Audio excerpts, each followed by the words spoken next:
Alrighty boyos, welcome back once again to another video. How you guys doing? Guys, today we're going to be taking a look at Blakebeard The Blackhearted, which is the new mythic constructor in Fortnite Save the World. He is quite the ghost pirate, so how do you unlock him? Well, the way that you unlock this beautiful glowing man is you go on over to your quest page, go on over to the Yar quest line, and if you scroll all the way to the end, he will be on quest page 5 out of 5. He turns out to be the second to last quest reward. However, there is something about this character that actually makes him the last quest reward. Whenever you do unlock him in the Walk the Plank mission, you then do the next mission over to unlock Jack's Revenge. After this, you're actually going to get a new quest in your quest log under the Hero quest. And after doing this Hero quest, you need to find 5 stashes, which in my experience, getting these stashes are easily found in ghost towns. You just go into a ghost town and it's like a fetch quest. You just hold E or hold whatever button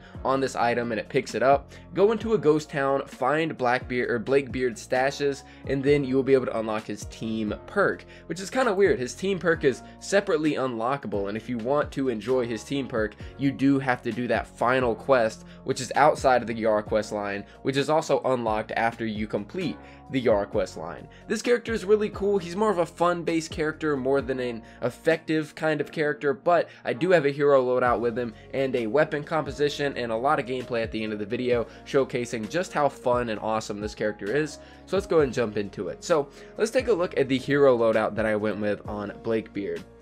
So we have Blakebeard right here as our commander. He comes with Rosie, Plasma Pulse, and Decoy. It says the dreaded captain of the stormy seas. We go on over to the perks, and he increases your cannonball damage by 20%. If we look at his commander perk, it increases your cannonball damage by 40% and converts Rosie to fire 25 cannonballs. Now, I'm not entirely sure if this is going to transfer over to the new cannonball trap, but what I do know is that it will transfer over to the bowler and the Jabberwocky explosive weapons that have come out in the past. So that's very cool. We have his team perk right here, which is Blakebeard's Stash. Eliminations have a 5% chance to uncover one of Blakebeard's stashes. Search them to find peg legs, coconuts, and cannonball grenades. Now here is a clip right here of me actually finding one of Blakebeard's stashes. So after just killing a bunch of enemies, these will spawn like randomly, and you will search them and you get guaranteed one peg leg, a few coconuts, and a few cannonball grenades. So that is really cool, and we'll also be doing some testing with those in just a moment. So then we have the support team. For the support team, I went with Mega Base Kyle, so that with his support perk, it increases your base connectivity range by 1. I find that quite useful.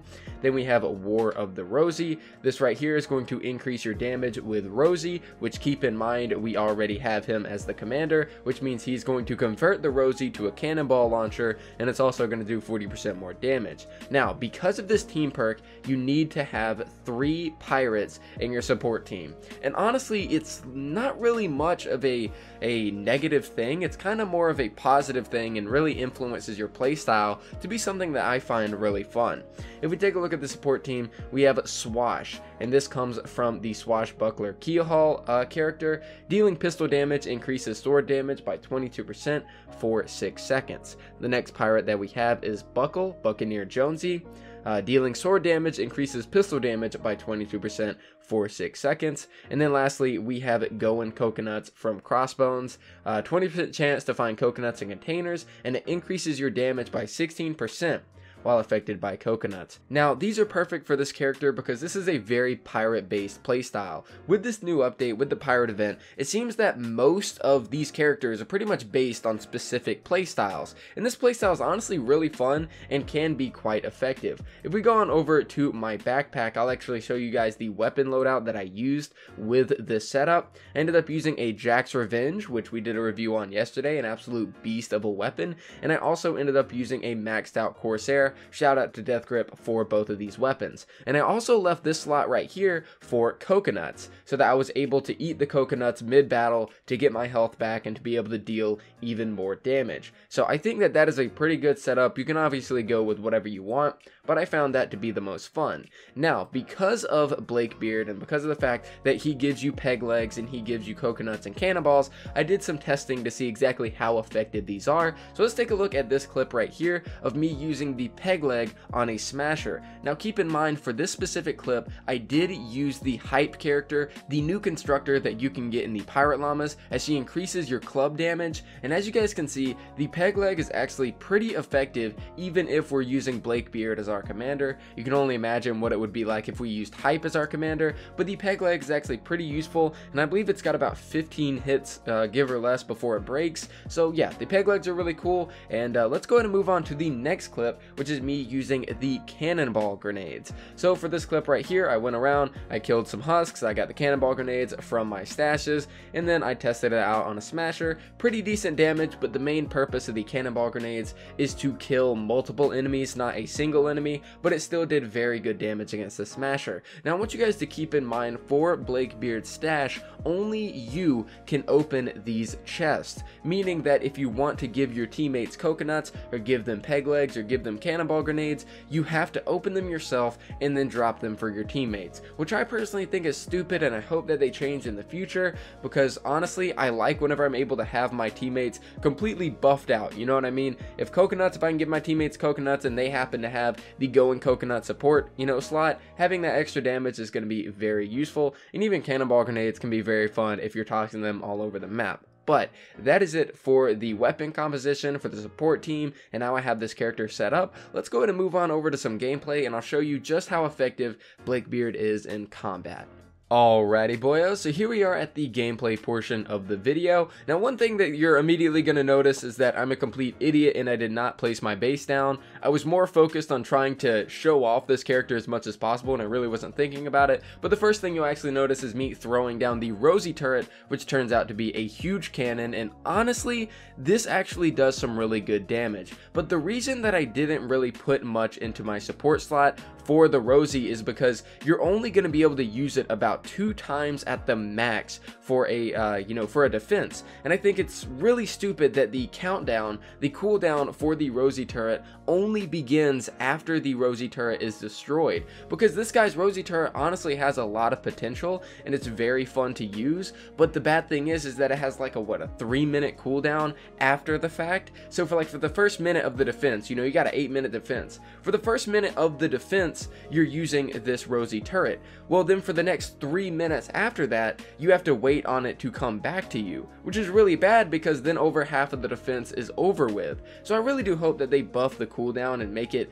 not so bad, you know, on characters, because I like his Rosie. His Rosie's very useful, but if Rosie does get a buff in the future, then he's honestly going to be a very strong character with Rosie. Now one thing I do want to point out is that this gameplay, of course, in the background is a level 4x100 mission. I am with a full squad, so these husks are probably level 118. I'm trying to give you guys the best possible gameplay. Another thing I want to point out is that for this specific gameplay, I actually placed cannonball launchers all over the place. Those new broadside traps, like I said, I'm not sure if Blakebeard will increase your damage with them. I think it would be even more useful if he did, but just to get into the pirate theme, I did it regardless. So in the gameplay, you guys of course can see me using the exact same hero loadout, or weapon loadout, my apologies, that I was talking about. I'm rocking the coconuts, I'm rocking the Corsair, and I'm rocking the Jack's Revenge. This of course is to make the most use out of my pirates that I'm required to have in my team, because with the team perk, you know, the only way that you're going to get these peg legs, the only way you're going to get the grenades, the only way you're going to get these coconuts is that you have to have this team perk on, and to have the team perk on, you have to have your pirates. So I'm trying to take as most advantage of this as I possibly can, and because these are the new pirate weapons, I decided that I would use them because, well, they're extremely fun. Of course, you can use pretty much any combination that you would like. If you would like to use a Founder's Revolt and a Spectral Blade, you of course could do that, but for this specific gameplay, we go on all pirates. So what exactly do I think about the Blakebeard character? Because this guy is the end-all be-all of the quest line. Of course, you know, the last weapon that you unlock, the last thing that you unlock is the Jack's Revenge, but if you want this team perk, if you want the team perk for Blakebeard, you actually have to go the extra mile and grab those stashes, which in my opinion kind of makes him the final thing that you really unlock. In my opinion, this guy makes it entirely worth it. I think that this entire pirate event, like I I said earlier, was less focused on being really effective, you know, in the weapons that they were giving us, and very meta in the heroes that they were giving us. Because if we look back to the Fortnite event, we had a lot of stuff that was actually really good, especially stuff like the Hemlock, like the Stalwart Squire, like the Basilisk. We had a lot of stuff that was quote-unquote meta, but for this event, it seems like Epic Games have really focused on what's going to be fun for us. And you know, there are some good things in this update. You know, the Scythe is an absolute monster, the Jack's Revenge is an absolute monster. There are a few weapons in this update, and there are a few things that are really good, but the main focus seems to be the fun factor. And Blakebeard, in all honesty, is one of the most fun characters I played, not to mention one of the coolest looking characters I played, a freaking ghost pirate, man. It looks awesome. I'm very glad that his model didn't really go to waste. It's just that if you want to play this ghost pirate, you pretty much have to play like a ghost pirate, which I don't really mind. I really hope that Epic Games in the future makes these more niche builds with their heroes, because I'm just starting to move away from the entire meta style of play. I want to play Save the World, and I want to have fun with it. And being able to, you know, kind of quote-unquote role play as a pirate using these weapons and using these swords that are specifically tailored for pirate gameplay makes it really fun. So if you're going out of your way and you're trying to, you know, keep in mind that this is a pirate loadout first and an effective loadout second, then you're really going to enjoy this character, and I highly suggest that you level him up. He's not really going to be for those of you guys that are very much ingrained in the meta and want to get the most effective gameplay possible, because this guy is really just mainly, at the end of the day, a guy that you can play for fun. But guys, let me know what you guys think in the comments down below. I thoroughly enjoyed playing this character, and even after this review, whenever I'm on twitch.tv, whenever I'm streaming, I'm going to be playing the hell out of Blakebeard. He's a lot of fun, and he's really kind of sparked it. He's kind of sparked that fun factor for me in Save the World, because it's been a while. You know, everybody's been taking Save the World so seriously. It's honestly been such a long time since we've just been able to sit back, relax, and just have a really fun loadout. And this loadout is built from the ground up to just be something that's fun and something that you can just screw around with. But guys, that is it for me. Thank you guys so much for watching. I highly suggest this character. Go out, get him, level up the Jack's Revenge, level up the Corsair, level up your other pirate heroes, and just go in and have a blast with this new Mythic Constructor. But guys, that is it for me. Thank you guys so much for watching. I greatly do appreciate it, and I'll see you guys next time.